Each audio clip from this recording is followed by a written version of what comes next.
Hello, everyone. To those that already joined, thank you for being here. We will just wait 1 minute or two to get started. So, till then, just wait a bit.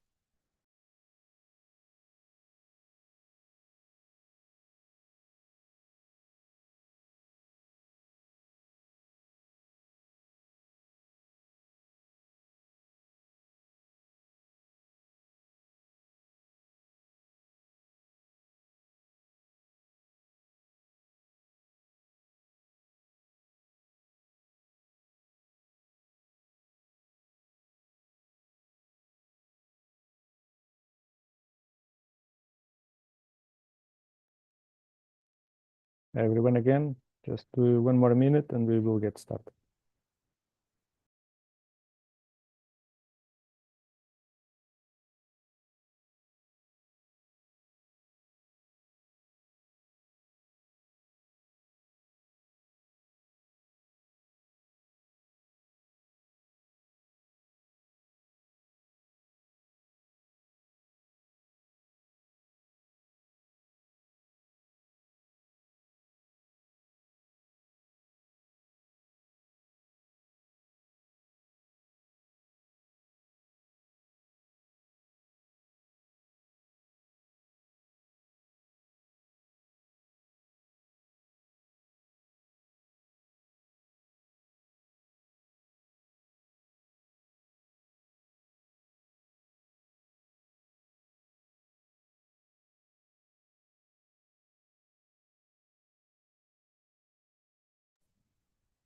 So, hi everyone, welcome. We are going to start now the session. So, welcome to this special session of Networking Friday. My name is André Valente, and I'm pleased to be hosting today's session with NASRDA on managing the Nigerian coastal communities for sustainable blue economy development. Our focus today is on Nigeria's coastal communities, particularly those in the Niger Delta region, which are rich in marine resources, but face significant challenge, including environmental degradation, unregulated fishing, and the lack of essential social infrastructure. This challenge threatens both the livelihoods of local communities and the sustainability of the region's blue economy. In the session today, Dr. Balogun from NASRDA will address these issues and how data and information can be used to manage the area for sustainable socioeconomic and environmental development. He will also introduce the National Space Research and Development Agency, NASRDA, which is the National Space Agency of the Federal Republic of Nigeria. And he will also highlight possible areas of collaboration in scientific and technological projects. NASRDA has always been an important member of our center, being involved since the beginning. We also have recently organized a workshop, Copernicus in Abuja, on satellite Earth observation for sustainable fisheries and aquaculture. After the presentation, we will also have a question and answer session, so please feel free to drop your questions in the chat. We will then answer them at the end. And without any further delay, it is my great pleasure to introduce our distinguished speaker, Dr. Balogun. Dr. Balogun is a senior scientist with the National Space Agency of Nigeria, NASRDA, and also serves as the director of the Affiliate Air Center in Nigeria, which is hosted by NASRDA. His academic specialty is in the use of Earth observation data analytics for landscape ecological studies. Dr. Balogun, thank you for joining us, and the floor is yours. Please, you can share your screen and we will get started with your presentation. All right, thank you very much, Andre. Thank you for having me. And hello to everyone. It's my pleasure to be here today. My name is Bolarinwa Balogun, and I'm a senior scientist with the National Space Research and Development Agency. That's the National Space Agency of Nigeria. And I also double as the director of the Atlantic International Research Air Center, an affiliate body of the Global Air Center Network.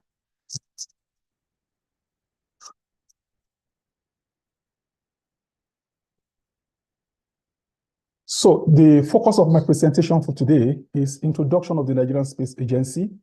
I will be, introducing the Nigerian Space Agency to everyone. It's not impossible that there might be people that will never be able to visit Nigeria and then have an opportunity also visiting the space agency. So I will just be giving a very light introduction of the agency that should be sufficient enough. Excuse me, Dr. Balogun, can you put in presentation mode, please? The presentation. Oh, okay, it's supposed to be there. It's on. The presentation mode is on. Slideshow, can you?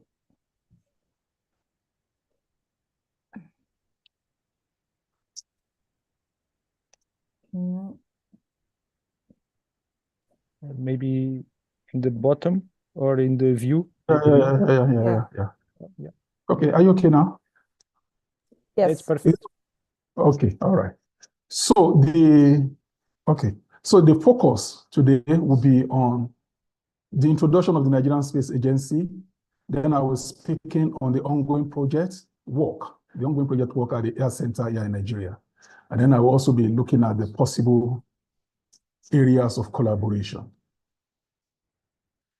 This shows the main entrance to the National Space Agency, NASRDA. And that's the main entrance, and the one on the right is the main administrative building. I would like to speak on the historical growth or development of the space program in Nigeria. In 1972, the United Nations Economic Commission for Africa founded directors, which basically serves as a training and consultancy institution in the area of photogrammetry, cartography, and geoinformation or geoinformatics. And by 1988, the proposal for the establishment of the National Center for Remote Sensing, which was to be located in Jos, had already been raised. And so between 1995 and 2014, we had NCRS, that is National Center for Remote Sensing. That's the national body of remote sensing in Nigeria, coming up in 1995. And in 1998, the United Nations Office for Outer Space Affairs founded AXTI in the premises of the Obafemi Awolowo University.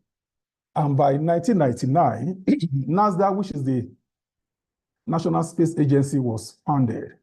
And NICOMSAT Limited was established in 2003. NICOMSAT, that is the Nigerian Communications Satellite, is a private arm, is a commercial arm of the Nigerian Space Agency, and it is, dedicated to the communication satellite data, the dissemination, and then the commercialization of that satellite.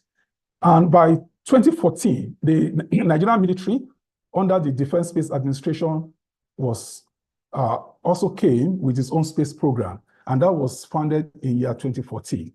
And between 2003 and 2011, Nigeria had already launched 6 satellites, comprising of the Nigerian Sat-1, Nigerian Sat-2, and Nigerian Sat-X. That X is an experimental satellite, and NICOMSAT-1, which is a Nigerian communication satellite, the first communication satellite in Africa, was launched, by Nigeria. And then we have Nigerian communication satellite 1R, because NICOMSAT-1 had a dysfunctionality, it misfunctioned in space, and so it had to be replaced. And so the 1R means one replacement. That's the replacement of NICOMSAT-1. And there was EduSat-1 that was launched, that was created and launched by the Federal University of Technology in Akure. And DelSat was the military satellite that was launched by DSA. And I really don't have so much information about that because, for obvious reasons, that military satellites are always not in the public domain for public discussion. And so between 2025 and 2030, the Federal Executive Council of Nigeria, that is the federal government, headed by the president of the country and the ministers and other executive members in the affairs and the administration of Nigeria, had already approved the launch of 4 satellites, which consists of a communication satellite, 1 communication satellite, 2 optical Earth observation satellites, and then 1 synthetic aperture radar satellite. I'd like to introduce to us the substantive directors that NASRDA, or the Nigerian Space Agency, has had in the time past and then in the present time. Professor Borofis, a professor of zoology, majoring in genetics, was the pioneer director general and the chief executive officer of NASRDA. And he headed the agency from 1999 till 2008. We have Professor Mohammed, a professor of environmental remote sensing, and he became the 2nd director general of NASRDA, and then he was in the helm of affairs between 2008 and 2019. Next, the 3rd Director General of NASRDA was Halilu Ahmad Shaba. Dr. Halilu Ahmad Shaba, he had his specialization in remote sensing, and he was the 3rd Director General of NASRDA. The current Director General of NASRDA is Dr. Matthew Adepoju. He has a PhD in urban and regional planning, and he is the current CEO of NASRDA, and he assumed the office in 2024. In Nigeria, we talked about the pillars of the Nigerian space ecosystem. And the Nigerian space ecosystem is actually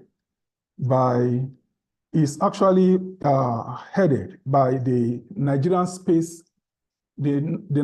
program, which comprised of NASRDA, which is the Nigerian Space Agency, then the NICOMSAT and the Defense Space Administration. The NICOMSAT is headed by Mrs. Egerton, and while the Defense Space Administration is headed by Air Vice Marshal Oluwatoyin. And the 3 of them formed the pillars of the Nigerian ecosystem. The one that, if you look at the right, I have the private sector there. In Nigeria, the private sector is not very, is not very prominent for now. Their role is not very prominent for now. And but with the current move by the Nigerian space ecosystem, there are great efforts, at bringing the private sector into the space business in Nigeria. And so I have here the Nigerian Space Agency assets. Some of those things, assets that Nigerian Space Agency has, it range from the Nigerian Sat-1, which has been deorbited since 2012. We have the Nigerian Sat-2, which was launched in August 2011. And then it has the ground resolution of 2.5 meters in the panchromatic, and then 5 meters and 32 meters in the multispectra, in the multispectra band. And so the 32 meter is supposed to help in the continuous use of the Nigerian Sat-1 data, the archive data of Nigerian Sat-1, which also has 32 meter resolution. And so we have the Nigerian Sat-S2, and which was also launched in 2011. It was built by Nigerian under the understanding of know-how technology transfer. So the Nigerian, they built that one as an experimental satellite, and both Sat-S and Sat-2 were launched in 2011. And so while the NICOMSAT-1 was still in the orbit and working, there was a program on telemedicine, a project on telemedicine, which was carried out all throughout the length and breadth of Nigeria. And mostly it was demonstrated in the remote areas of Nigeria, and people came for consultation, and then they were able to talk to medical personnel and experts who are outside the country. And by 2011, like I said, NICOMSAT-1 that was deorbited because it malfunctioned in the orbit, was replaced by NICOMSAT-1R, and it is, broadcasting in the, in band C, in band KU, band KA, and band L. And it is very good. Its uses are in telemedicine, teleeducation, telephony, teleconferencing, data transfer, television and broadcasting security and surveillance. NASRDA operates, using its regional centers. Nigeria is divided into 6 geopolitical zones. In all of the zones, or each of the zones, NASRDA has an operational center there. And so we have Center for Atmospheric Research, that is in Anyigba. We have GeoApps Plus Limited, which is the commercial arm of NASRDA. That is the arm that does with, that commercializes the Earth observation data, of NASRDA. And then we have Center for Satellite Technology Development, which is, in Abuja. We have National Center for Remote Sensing, which I introduced to, to us earlier. We have Center for Space Science and Technology Education, which is in Ile-Ife. That is about education, and it's the center that deals with the education, and training and capacity development within the broad base of this Nigerian Space Agency. We have the Center for Space Transportation and Propulsion, and then all these centers, geodesy and geodynamics, Center for Basic Space Science, they are all working, and then they have, a lot of products in their archives. And in the same way, there are laboratories that were funded and established, to do the works of the Nigerian Space Agency. So the laboratories are classed into space applications, and then we have those ones that are into aircraft engines. We have laboratories that look into aerospace engines. We have the ones that are working on unmanned aerial vehicle, within the broad network of the Nigerian Space Agency. In terms of capacity development, human capacity development, we have human capacity development that has taken place, in the area of satellite technology development. And these are Nigerian engineers that were part of all those satellites that were developed, from Nigerians at ES. Those are some of the Nigerians that were there, to be part of the development of that satellite, and then to also learn and be able to receive the technology transfer, in the areas of satellite development. And so the pictures above shows that. And the other area is in the area of space education, and so one body that is doing that in the broad network of NASRDA is the African Regional Center for Space Science and Technology Education. That is the body is situated in the Obafemi Awolowo University, is an affiliate of the United Nations Office for the Outer Space Affairs under the Program on Space Applications, and the UNOSA, or the United Nations Office for Outer Space Affairs, has about seven, of these centers located around the world. There are 2 in Africa, one in Nigeria, which caters to the need of the English-speaking African countries, and the other one that is in the French-speaking country, that is in Morocco, caters to the need of the French-speaking countries. And then we have, one in the Central America in Mexico, and then one in South America, which is Brazil. And then we have 3 in Asia, that is China, India, and Jordan. And the URL, the website for the AXTI is www.axti.org.ng. It was founded in 1998. The postgraduate programs, AXTI runs both postgraduate diploma program and a full master's program. And then, of course, it also runs a PhD program.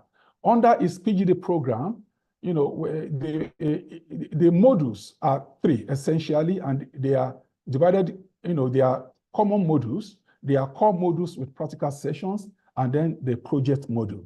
And under these 3 modules, there are different course streams, and they are basically, CIS, and they are remote sensing and geographic information system. We have satellite communications, we have satellite meteorology, stroke global climate science. Then we have space science, space weather and atmospheric physics, stroke air quality. We have global navigation satellite systems, and then we have space law.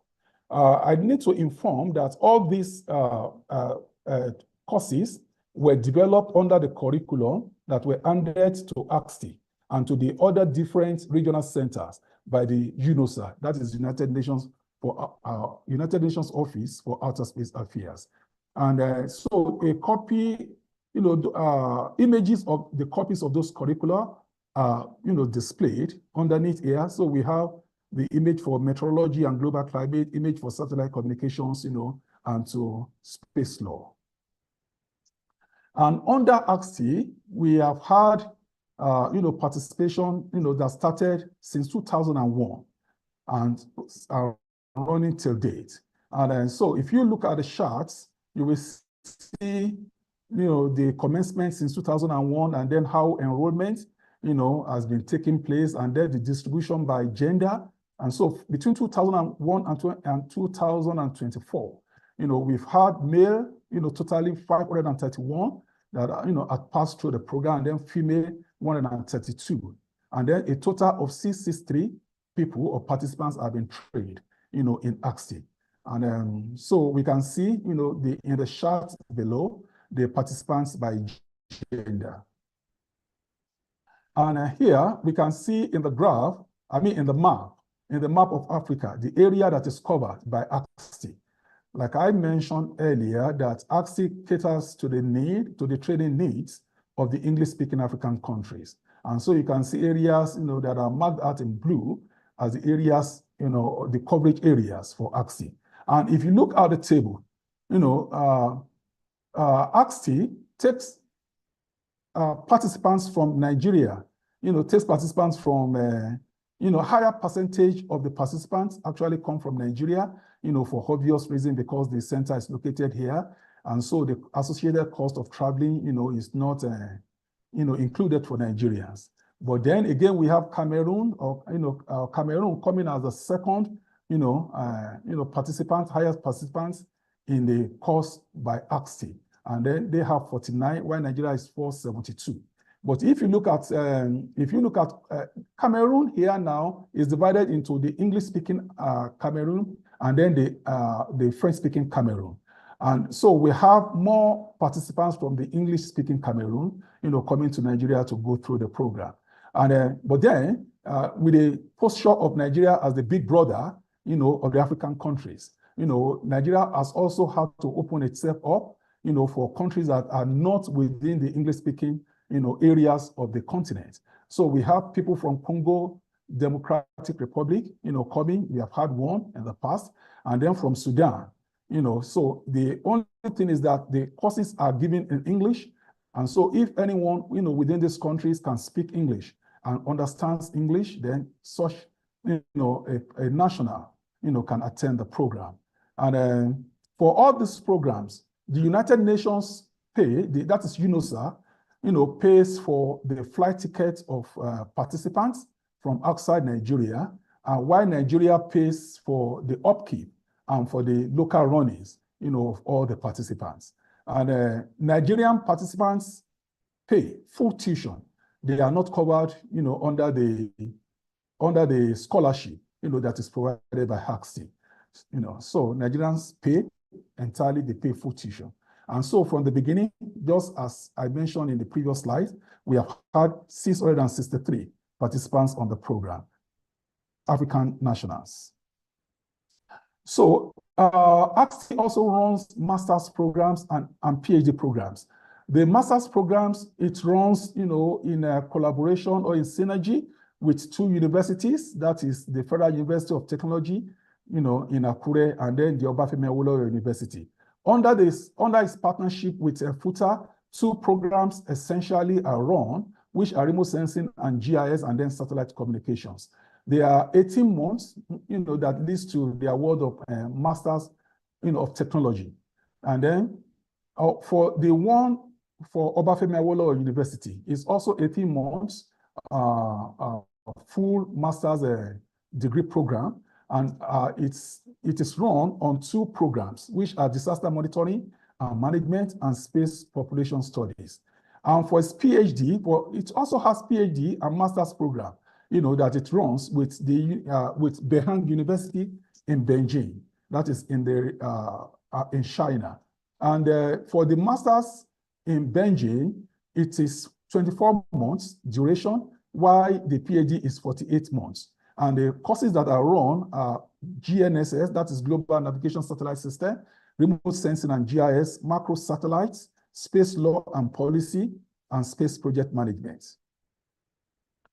NASRDA, that is the Nigerian Space Agency, also has another institution, another academic institution that also trains people in the in specialized areas, leading to the awards of master's degree and PhDs.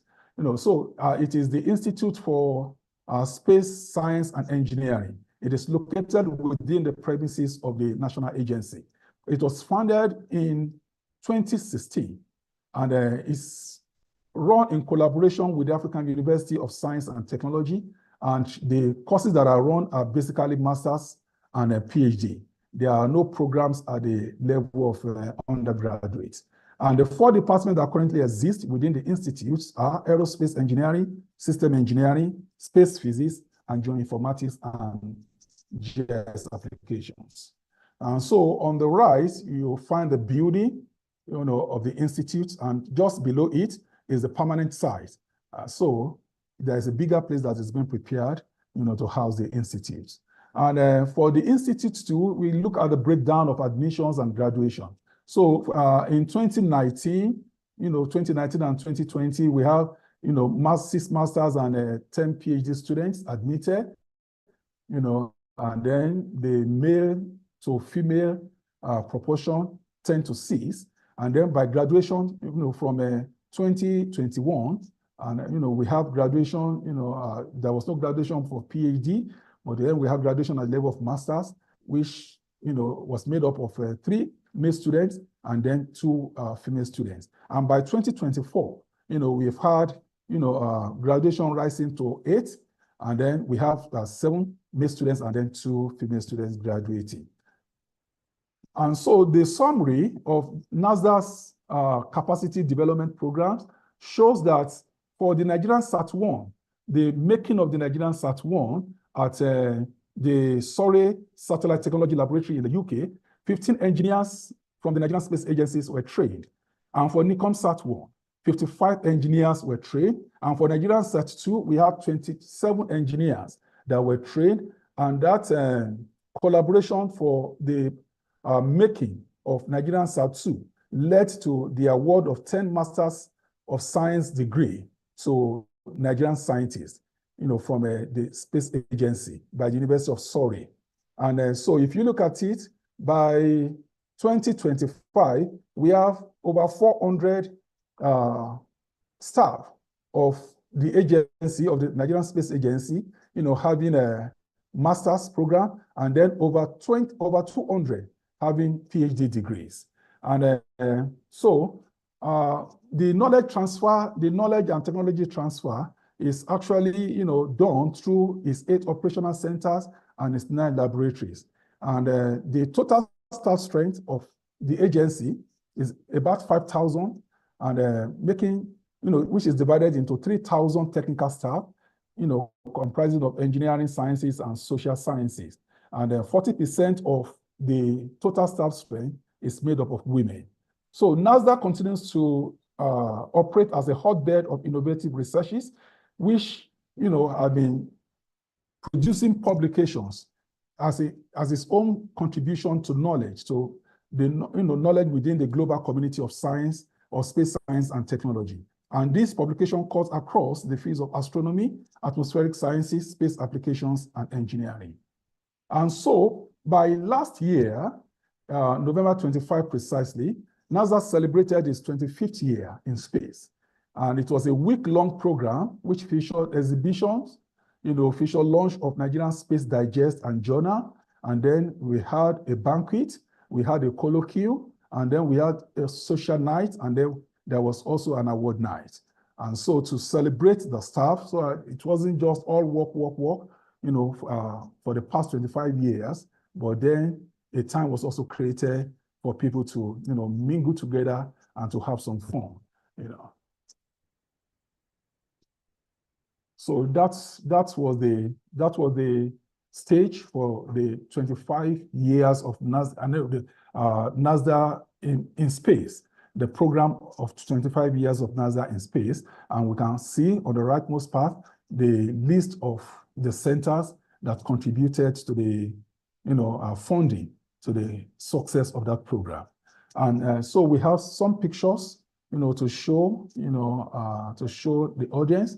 And so from right, we can see the pioneer Director General, that is Professor Borofis, there with the current Director General, and then the head of the NECOMSAT Limited, Nigerian Communications Satellite Limited, and then the head of the Defense Space Administration.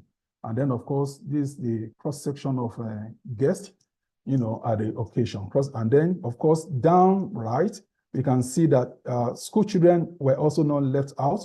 It is always the practice in the Nigerian Space Agency to bring in little ones so that, we can catch them young. We can make, build interest in space science and technology, and then in science, in technology, in engineering and mathematics, in their formative years.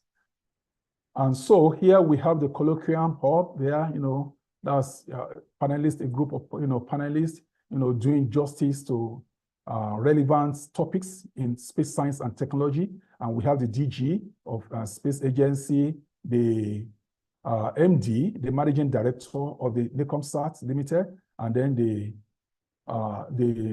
the Defense Space Agency, Defense Space Administration Head. That is the here Vice Marshal Toyi, also seated down there. And just here is one of, an acting Director General of the Nigerian Space Agency at the point in time. That's Dr. Shizia. And then, of course, down here, just down that picture, the man in red cap and then white attire is the Minister for Science and Technology in Nigeria. That is Shi Ushi Unanji.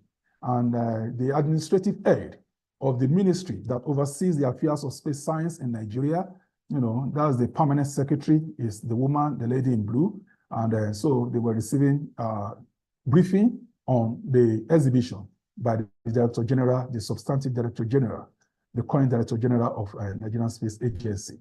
And so these are the pictures of some of the exhibitions, that were displayed during that program.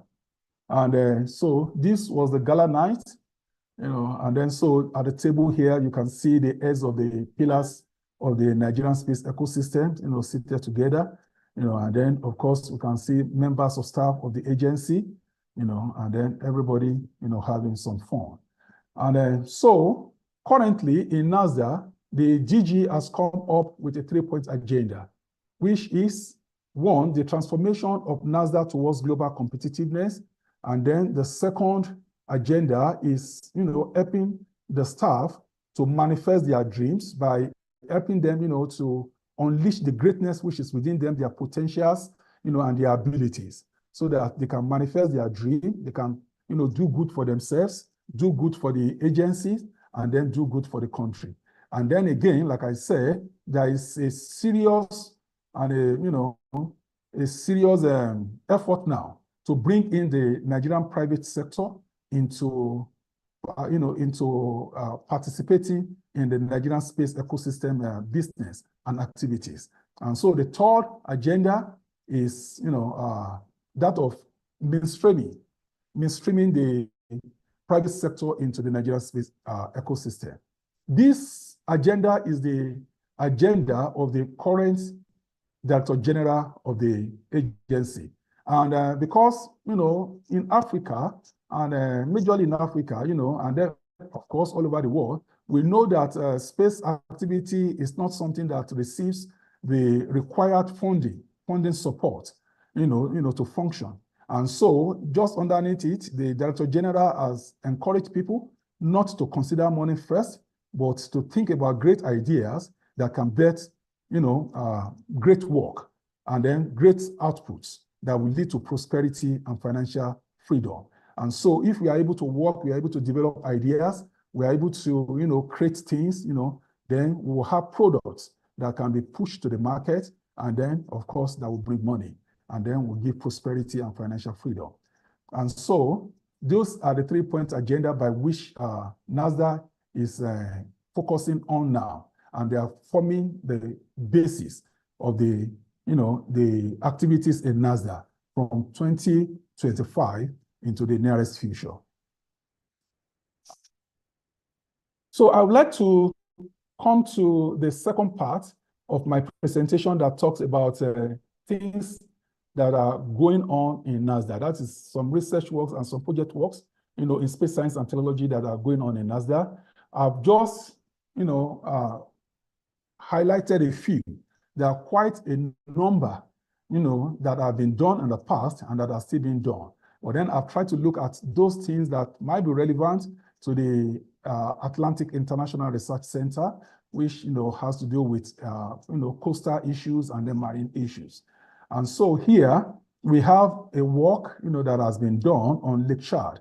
Lake Chad, we need to understand the importance of Lake Chad within the Lake Chad Basin, which has Cameroon, which has Chad, Republic of Chad, Republic of Cameroon, Nigeria, and Niger, as the countries that border that.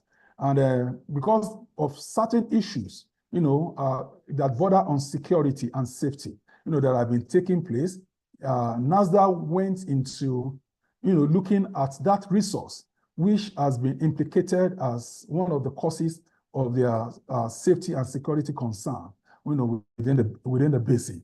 And so this work is about monitoring productivity of land. We all know that land forms the basis for sustainable livelihood of human communities. Any community that does not have land, of course, we have problem, and then they could have problem among themselves and then problem with their neighbors because of the scarcity of that very important resource. And so there is a need to track changes in the land productivity. It's not just about having land, but having lands that are productive, that are able to meet the agricultural aspiration of every country.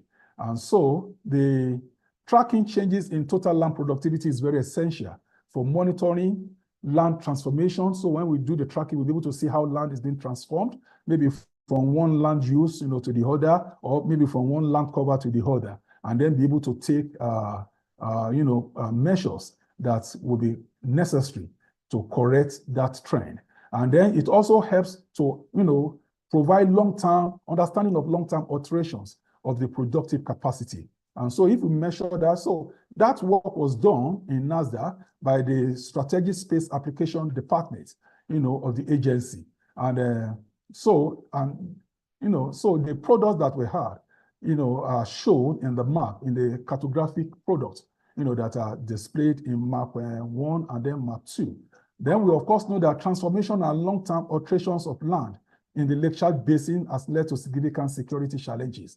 In Nigeria, we're having challenges, up to the, to Niger, and Cameroon, of clashes between farmers, and then herders.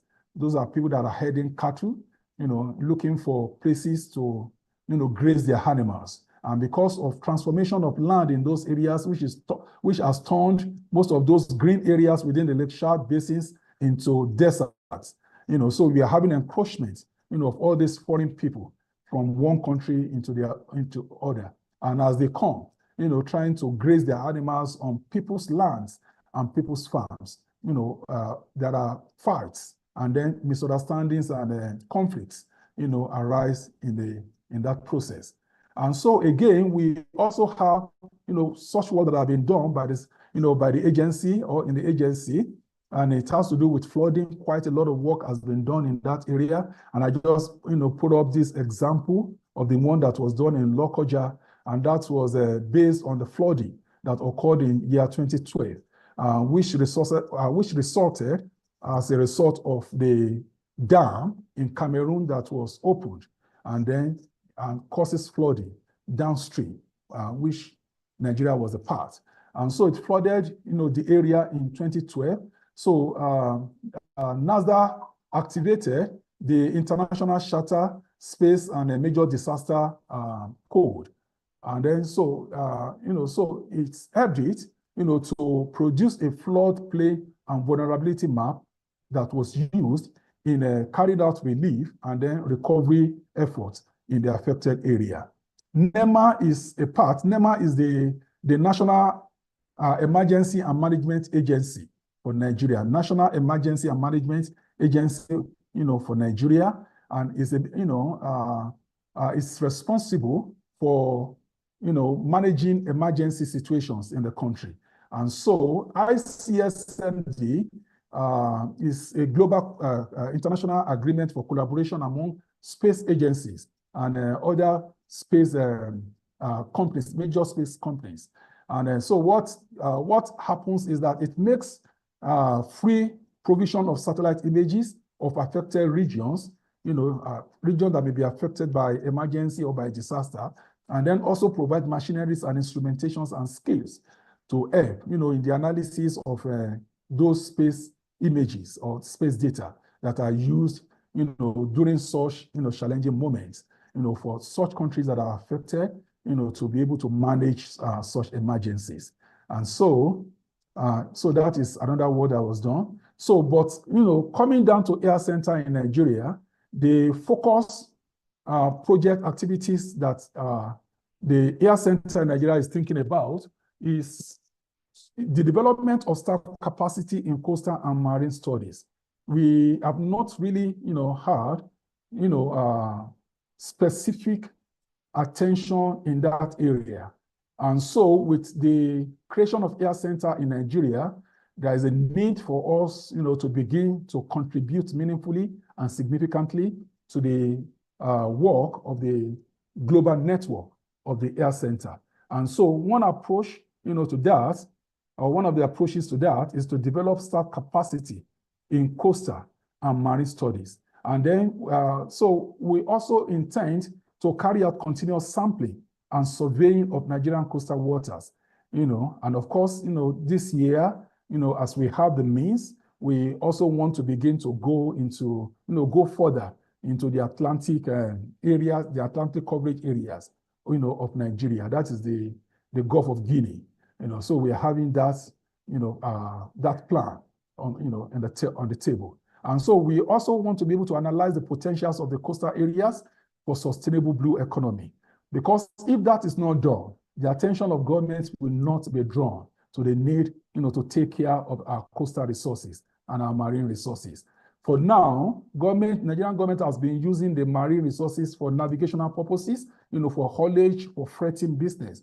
But, more, so much attention has not actually been devoted, to looking at how, we can, the blue economy, part of it in terms of fishery, the fishery industry development, and some other things that has to do with blue economy. So we want to begin to, carry out coastal analysis, coastal waters and marine, marine waters analysis, that will help in the development of sustainable blue economy.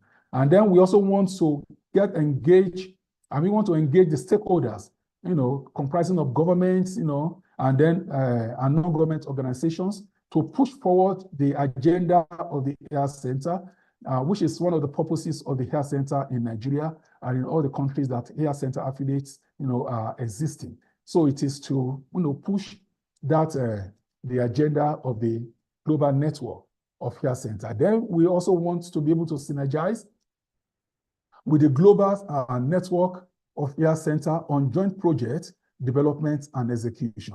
So we want to be able to do projects together, and then, leveraging the advanced science and technology, skills and expertise, that exist within the global, network, to be able to do this so that we can begin to bring that back home and then use it to encourage the participation of our national government, in the business of the Global Air Center.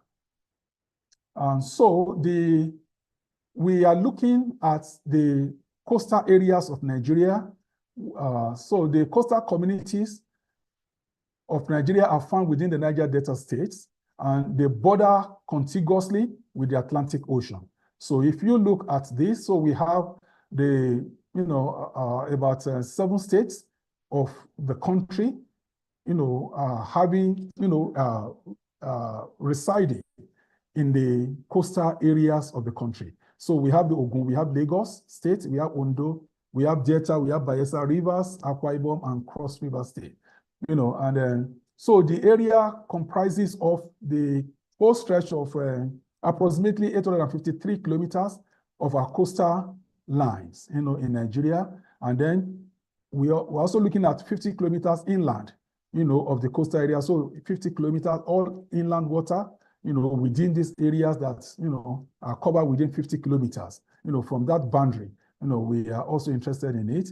And like I said, it extends from Lagos end, or specifically from Ogun or Lagos, to Calabar estuaries in the eastern flange. And then, it traverses about 8 littoral states, over there. And, that's according to FABI 2019.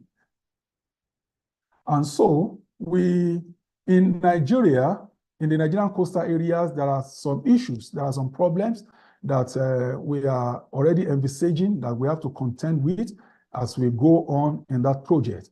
And one of those problems is the rural nature, the predominantly rural nature of the area. So if you look at that, if you look at some of the images that are shown here, you can see you can have a feel of the rurality of that area. There are problems of absence of essential social infrastructure. Most of these places have no motorable roads, so you can't even drive cars, or you can't, or you can't drive, machines into any of these places. You have to go on boats, and then you can see the kind of boats, an example of the kind of boats, that people, travel on. And there have been occasional reports of boats capsizing and then people getting drowned. And then, so of course, you can see another type here. And so you can have a field. So these are communities, the coastal communities, and this is in Ondo State, the Ilaje, the place is called Ilaje. And so we have unregulated activities here too. So it isn't like you can start off from maybe, going to a particular office, that regulates activities there, that you can get information or baseline information with which you can work in this kind of a place. So activities here are highly unregulated in terms of fishery activities and every other activities, sand mining, and all that. And so it means actually starting from the scratch, here. And then, of course, depending on some, of the work that have been done, maybe at university levels, or maybe by project students, and then maybe some other funded projects, that may have been done, if one is able to search out the information, that can be used as foundational, information or baseline information, to do the work. But essentially, activities here are highly unregulated. And then it suffers from pollution and environmental degradation. And so you can imagine people living here, all their, waste are discharged directly into the water body, and so those are some of the problems that are envisaged and that we're already thinking about on how to handle. And so analyzing that very resourceful area for the development of sustainable blue economy development, we have the aim, which is to generate data and information that can be used to analyze the potentials of Nigerian coastal communities for sustainable blue economy development. And our objectives are to conduct comprehensive survey to identify existing blue economy infrastructure in the coastal areas. And those infrastructure that we are looking at are the fishery industries, the fishery associations or cooperatives, because we'll be working, with these people, as time goes on. And then we also need to understand the market forces, that exist within that place. Then we want to be able to evaluate the potential contributions of the local blue economy infrastructure. That is, after we have got, our data, from all this, to the local economy, to see how much, they contribute to the local economy and to the national economy, or the gross domestic product. And then we want to be able to analyze the impact of natural and anthropogenic factors on the local blue economy. We understand, from the incidents that have been taking place in that area, that there is significant coastal erosion, that is taking place in that place, that is taking place in that area. We have seawater intrusion, that we want to look at, which is also that will be affecting, fishery activities there. Then, of course, pollution, we want to also look at that and generate significant data, that will help us in carrying out the objectives, our aim, the aim of the project. And then, so we are hoping that when we have all this, we will be able to use the information to, make contributions available to the development of the coastal areas, for sustainable blue economy. And so some of the activities that we intend to take, that will carry out our reconnaissance and field survey, and then of course we'll be using satellite data and we'll be using field visits, to handle this. We'll be doing environmental assessment using the air quality sampling. We have done some, in this outgoing week. We have carried out some air quality sampling, and then we are still looking for water sampler, and equipment for water sampling that can give us reliable data so that we can also get back to the field to do water quality sampling. Then, of course, we'll be doing vegetation assessment. We'll be enumerating all the fishery activities, both artisanal and industrial fishing activities, and we'll be combining the use of field and remote sensing techniques, to carry out all this work. And then, of course, carry out economic analysis. We'll be looking at market analysis of fishery business, both artisanal and then industrial fishers association stroke cooperatives. We do environmental risk assessment, of all these. Then we carry out coastal communities engagement and partnership. This we hope to be doing on a continuous basis because, we need to engage them, in discussion, to give them information that are necessary, for better fishery activities, in that area. Then, of course, we will do scenario modeling and forecasting.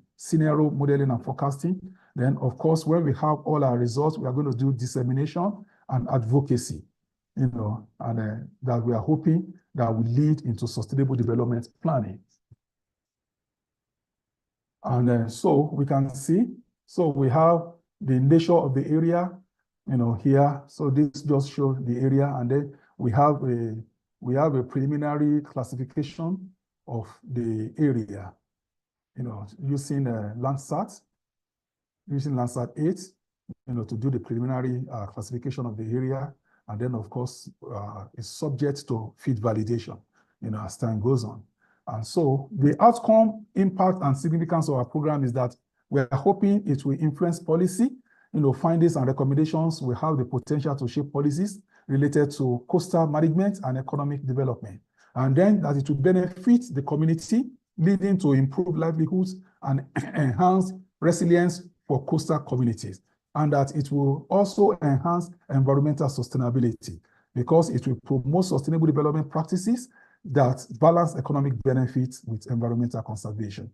And so issues that we are thinking ahead about data availability, we are hoping, because we need up-to-date data, on coastal resources and economic activities. So we are, going to combine what is available, what may be available, and then with what we are going to, generate on the field. And then environmental risk.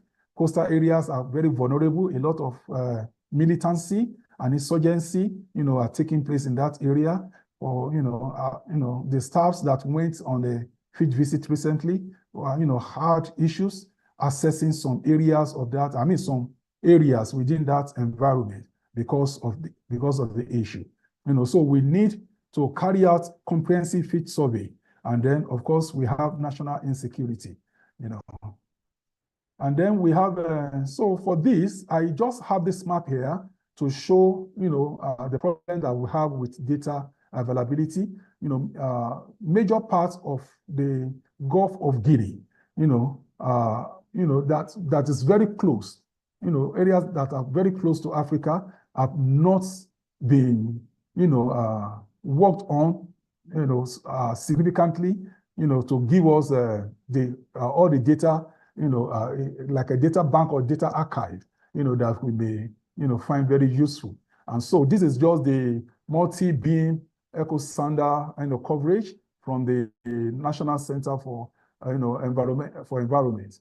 And so if you look at the map here, you can see that there's a lack of data around the Gulf of Guinea, that is very close to Nigeria. And so, areas of collaboration that we are anticipating and we may want to, bring up in the area of human capacity development, which AXI, Unilefe, and the Institute in Abuja are doing with master's program, PhD. And so we can have, joint collaborations, with the global network of the Hair Center, and then any other institutions or countries or agencies that are, that have interest, can, of course, have, engage in human capacity development, with the agency. And then so we can have industrial and academic collaboration in line with research and development in the areas of our shared interest. And then we can have student and faculty members exchange programs too. And then we can have conferences, workshops, and training, which we can do within Nigeria and then can be done outside. The Hair Center, in Portugal, headquartered in Portugal, has been of help, immense help, in this area. Hair Center has been to Nigeria, last year, to run a program on the use of Copernicus data. And then, of course, some of the conferences and trainings that they have had outside Nigeria, in Brazil, countries as affiliate institutions have been invited to also, participate in those programs and benefit, from those programs. And of course, we can have jointly financed projects in areas of interest to NASRDA and to Hair Center. We can have joint program and joint program development and joint project development and joint program and project implementation. So as I conclude, I want to give special acknowledgement to the following people, the Director General and the Chief Executive Officer for NASRDA, Dr. Matthew Olumide Adepoju, Dr. James Gostine, who is the Director of Strategic Space Applications. Dr. John Momo is the Provost of the Institute, here in NASRDA. Then Dr. Bosu is the Director of Engineering Space System Department. Professor Benjamin Ayantunji, the Acting Director of Physical and Life Sciences Department. Dr. Asma T. Ibrahim, she is the Pioneer Director of Hair Center affiliate in Nigeria. Then Professor Suleiman Sadiku of the Federal University of Technology, Mina. He has been of immense, help and encouragement. Of course, Dr. Idris Jega, the Acting Director of Space Enterprises in NASRDA, and then Dr. Felix Buba, who is the Coordinator of Postgraduate School of AXI. That is the center that is in Obafemi Awolowo University. So I've come to the end of my presentation, and I want to say a very big thank you to everyone that has listened. Dear Dr. Balogun, thank you very much. It was an outstanding presentation. Congratulations. It was extremely complete, and I think everyone was very happy and pleased in understanding better how NASRDA works and also your work. If you have questions, please, it's the time. We are almost close to the end, but we can extend a little to answer some questions that you might have. So please write your questions in the question and answers. I am going to start asking you, Dr. Balogun, some questions we have here from Daniel Aimo. Thank you, sir, for the presentation. I want to know, is NASRDA at the moment have satellite facilities for monitoring the Nigerian coastline? Serious erosion is taking place at some parts of Nigeria coastline, such as in the Nigeria-Benin border, and there is need to sensitize the government and also give early warning to coastal dwellers. So this is about if there is satellite facilities for monitoring the Nigerian coastline.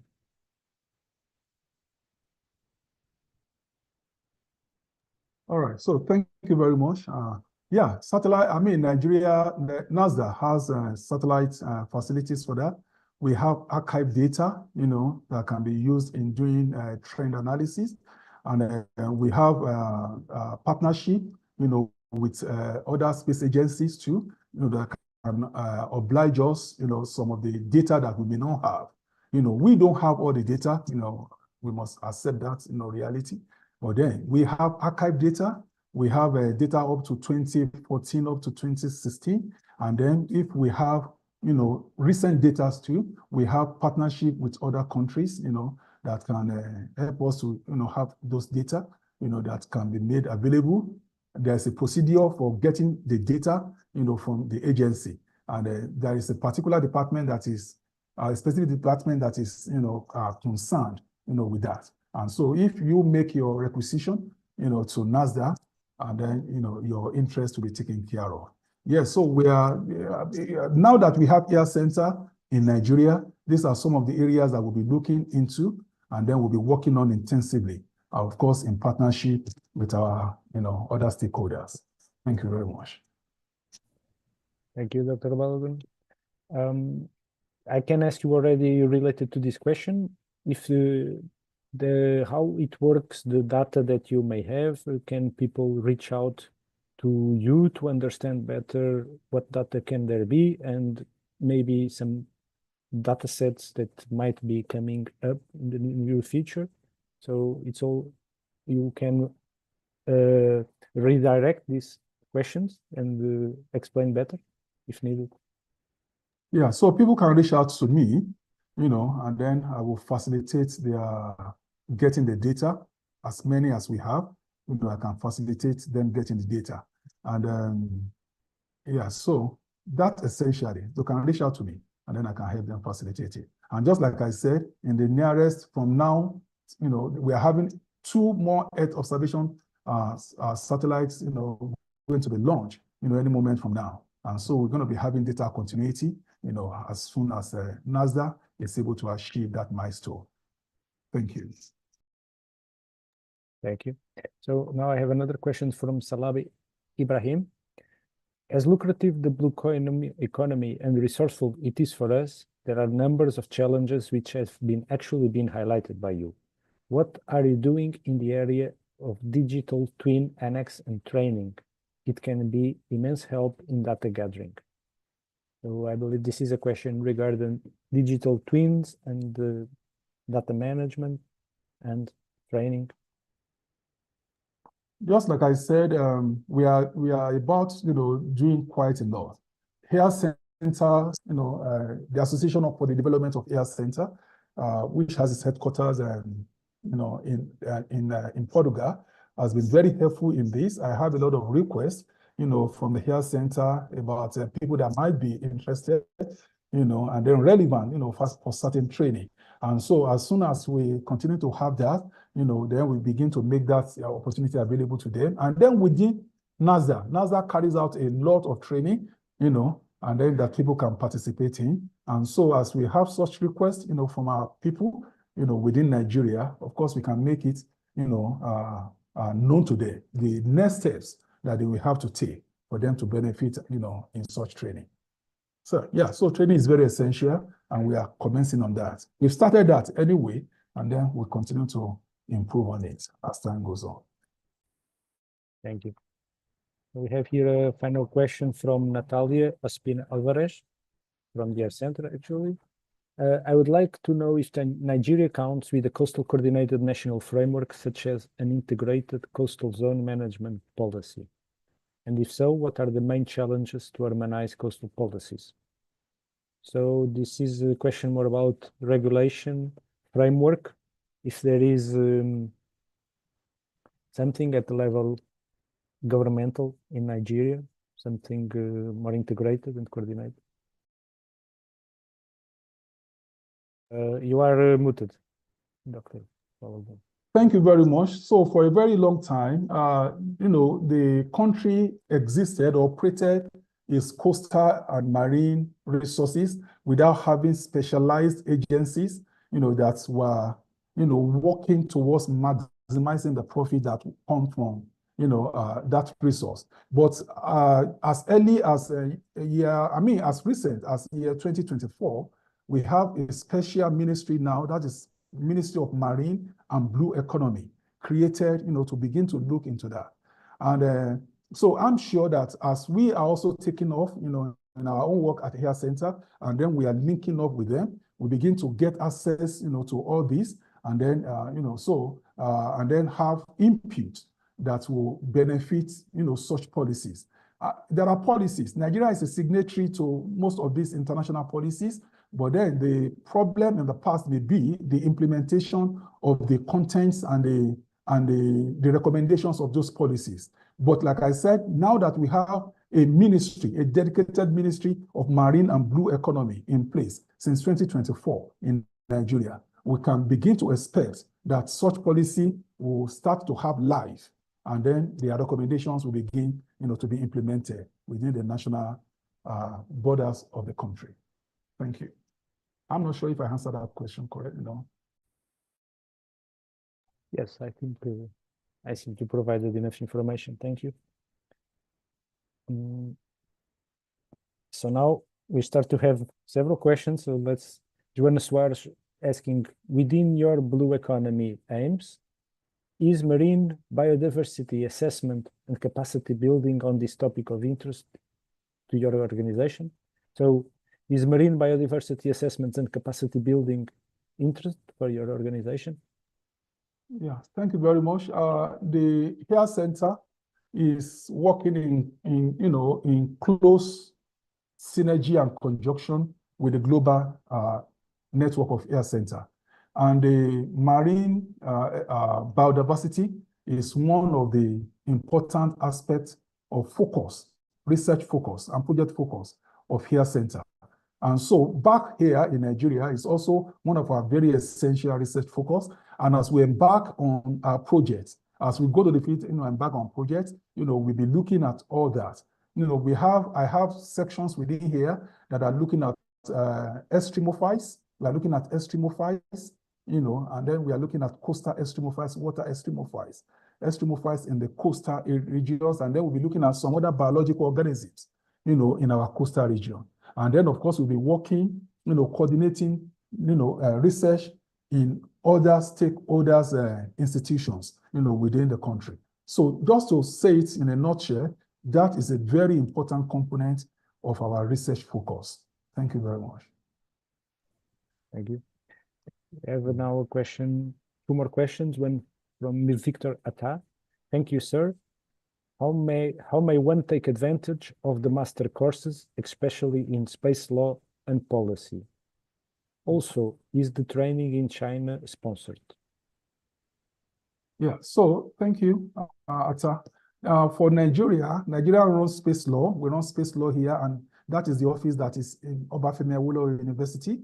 So all that you just need to do is to, get to www.axti.org, www.axi.org.ng. If you click on the website, then you will see the website for that center, and then you can access it, and then you see all the programs, the academic programs, highlighted there. So for the program in Beihang University, it is completely sponsored by the Chinese government. That is the collaboration that the Chinese government has with the Nigerian government, and then with the center that is in Ife specifically or particularly. And so at the same time, if you also want to participate in that, please get in touch with that center that is in Ife, or you can get in touch with me, and then I will direct you appropriately. Thank you. That's perfect. Thank you. We have now one question from Ahmed Yamiu. Kindly share information on existing marine protected areas available in Nigeria coastal region. So maybe you can talk a bit about these marine protected areas, and then maybe you can also enter, Ahmed, maybe you can enter in contact with Dr. Balogun and ask him this question. Maybe he can share you or point you to some data on this. Yeah. The question again, please. Marine protected. The question is, kindly share information on existing marine protected areas in Nigeria coastal region. Okay. So if there is marine protected areas in Nigeria. Yeah, like I said, we are just coming on board, and then we are just getting to start, to get all that information. But then I will expect that there will be marine protected areas in Nigeria, because the marine, every country has its own, territorial coverage, over the marine or over the ocean. And so there will be marine protected areas. There will be areas that, are protected against human incursions, and then human interventions. So there will be areas within, the marine areas, the, marine boundary areas, of Nigeria, but that's, I want to, if you make that, I can help you. If you get in touch with me, and if actually you don't have that information, I can talk to people who are specifically in that area, and then they can make that information available to you. Thank you. Yes, thank you. So now we have some anonymous participant asking you a final kind of question for you. Thank you, sir, for the wonderful presentation. I would like to ask if the engineers in NASRDA get the training to equip themselves on recent advancement in space exploration and aerospace engineering, maybe some workshops and seminars. And you said something about space policy. Are there any organizations that make sure agencies like NASRDA don't go against the policy implemented? So this is about if there is training for the engineers in NASRDA, and also about space policy. Yeah, so there are different trainings going on in NASRDA, trainings that are done in-house and trainings that are done, in conjunction with foreign partners. And then, like I also highlighted, even for our satellite development programs, all those programs, are attached with technology transfer training. And then, I gave the data in one of the slides. And then for the 4 satellites that are going to be launched, again, between now, and then into the nearest future, a lot of training based on, that's border on technology transfer have also been attached. So we don't just engage in such without thinking of how to train, the engineers that are back home. And within different departments, in NASRDA, there are different departments headed by different people. I'm heading Air Center, for example. There are engineering departments in NASRDA headed by directors, and they constantly send, their people outside, for training, and then they also train them within. So we have collaboration, we have understanding, with bodies within Nigeria and outside Nigeria that are involved in joint training. They also bring their own people to us, we train them. And so there are quite a number of training. If you are in need of one, just get in touch with me, and I will direct your request to the appropriate quarter that can provide you, that information. We have an engineering department or engineering sector that can give you more, adequate information as regards your interest in engineering training. Yes, there is this topic also of the space policy. It's a complex topic. It was asked if, the space policy, Nigeria has a very robust space policy, as you will expect, and then that is an agency that has started since 1999 till now. And so there's a robust space policy, and that is being implemented. And we have a space council that is headed by the president. And then as the chairman of that space council, National Space Council, we have the vice president, we have key ministers, key federal cabinet members that are also in that, council, and that are implementing the Nigerian space policy. So yes, we have the Nigerian space policy, and then the president himself is the head of that council that sees over the implementation of that policy. And so you can imagine that a lot of check and balances, is expected, within it, having the president as the head, of implementation of that policy. Yes, thank you. Well, we reach here at the end of the questions. We are already 15 minutes late, so Dr. Balogun, I'm just going to ask you one final question from me, and then we can close this session. What is the importance, and this is also, it's a final words for you and a final message. What is the importance of the Atlantic cooperation for sustainable development in Nigeria, in terms of sharing data, infrastructure, knowledge? How important is this? Yeah, it's very, very important. And just like I've said, if you have looked at my slide presentation. I've talked about collaboration. I've talked about synergy. You know, we can't do it alone. There are quite a number of expertise, quite a number of instrumentation, quite a number of skills that are not available here. That when we, you know, work together, when we work in synergy, when we work in collaboration, and then we participate actively in that global network, we'll be able to share all those strengths. You know, and then of course the Atlantic Ocean is a very big one. Nobody can, you know, cover it entirely. And so it has to be every country, you know, that is in this network doing its own required, you know, responsibilities, and then contributing into the collective work, you know, that everybody is doing, that will be able to do something very meaningful that will help the health of the Atlantic Ocean, and then will bring a lot of benefits to the countries within the Atlantic Basin. Thank you. So, yes, we are finished now. Thank you very much. It was a pleasure, and once again, congratulations, because you did a very good job in your presentation. For any questions, please, you can contact us, or we will redirect you to Dr. Balogun or him directly.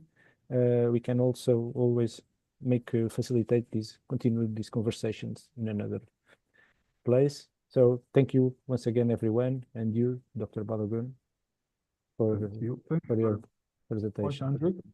Thank you very much, Andrew. See you next time. Okay, yeah, see you. Bye-bye, everyone. Thank you for your presence. I think it was very good. Yes, thank you, Dr. Balogun. Thank you very much. It was a great session. Thank you. Thank you. Thank you for the opportunity.